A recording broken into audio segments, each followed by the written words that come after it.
Bom, pessoal, muito bom dia a todos. Vamos dar início, então, a mais uma reunião semanal. Hoje é segunda-feira, dia 24 de abril de 2023. A gente começa passando, então, primeiro pelo cenário local, né? A gente teve uma semana mais curta devido ao feriado de Tiradentes e vimos o Ibovespa apresentar queda aí de 1,80%, com investidores cautelosos em meio à temporada de resultados nos Estados Unidos e a apresentação do arcabouço fiscal ao Congresso. Aqui no Brasil, o grande destaque da semana foi, de fato, a entrega do projeto de lei complementar do novo arcabouço fiscal ao Congresso. O projeto ele veio em linha com o que foi apresentado há algumas semanas pelo ministro da Fazenda, onde a gente teria uma regra de limite de gastos, cuja variação está atrelada à inflação do período, mais uma parcela da variação das receitas, limitando a 0,6% no mínimo e 2,5% no máximo. Tá? Nos Estados Unidos, a gente teve início, então, a temporada de resultados do primeiro trimestre de 2023, perdão, e ela começou a ganhar bastante força, né? Até agora, já tivemos 82 empresas do S&P 500 reportando resultados, e depois de um forte início na sexta-feira retrasada, os resultados dos últimos dias foram mistos, tá? Nomes como o Goldman Sachs e o Morgan Stanley foram os últimos grandes bancos americanos a divulgar balanços, mas os mercados reagiram negativamente ao impacto de menor atividade no mercado de capitais em ambos os casos.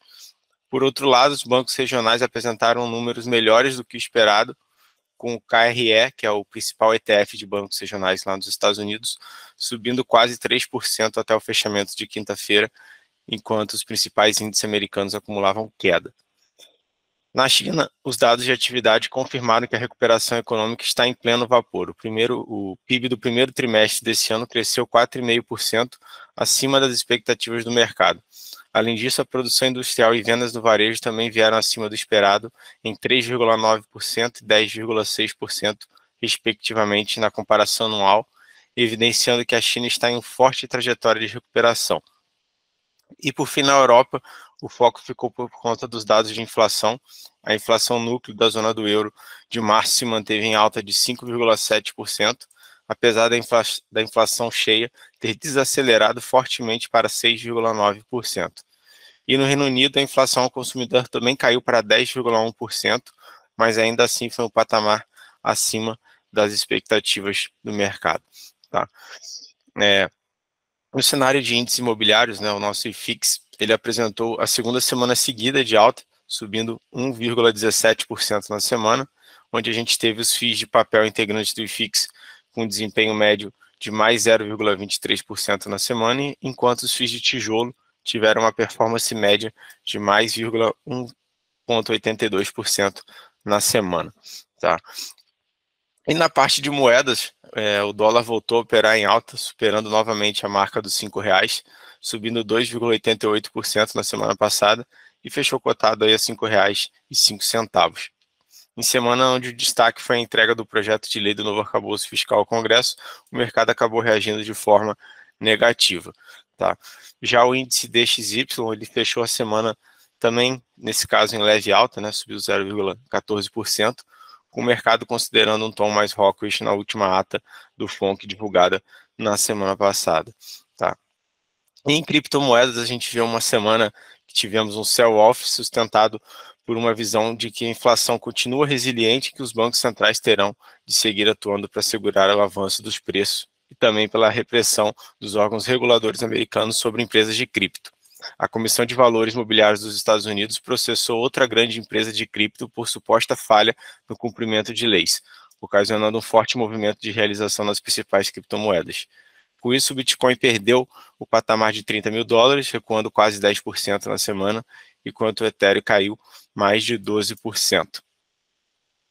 Eu vou chamar agora o Thiago Tavares para comentar um pouquinho da curva de juros aqui para a gente. Bom dia, Thiago. Bom dia, Gustavo. Bom dia, pessoal.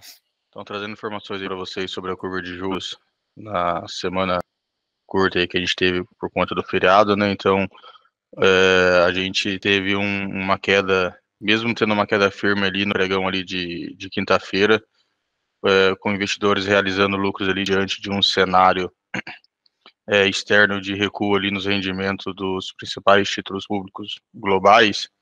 a própria semana ali foi marcada por uma alta em todos os vértices, né? Então, a pauta da semana ali foi o texto do arcabouço fiscal sendo entregue para o Congresso na terça-feira.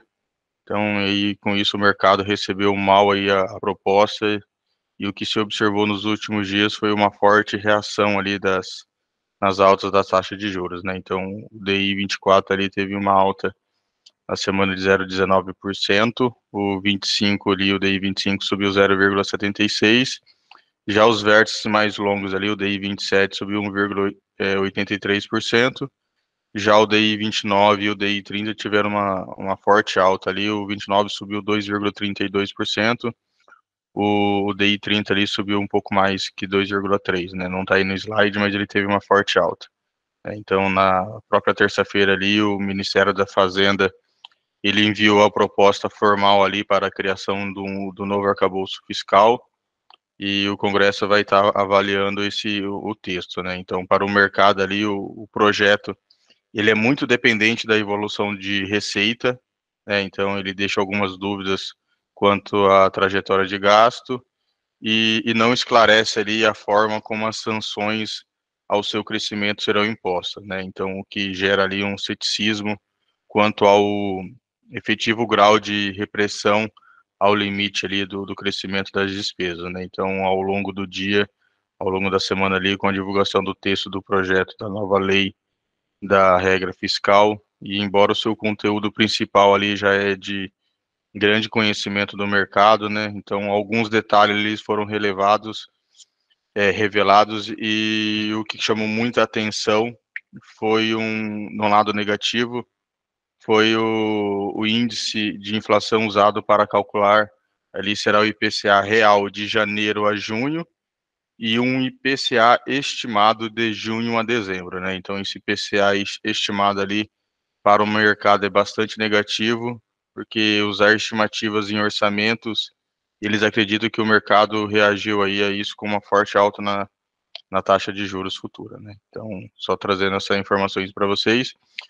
E com um destaque para essa semana ali, a gente tem a divulgação ali na quarta-feira, às 9 horas, do nosso IPCA 15, e na quinta-feira ali, dia 27, o PIB do primeiro trimestre ali dos Estados Unidos.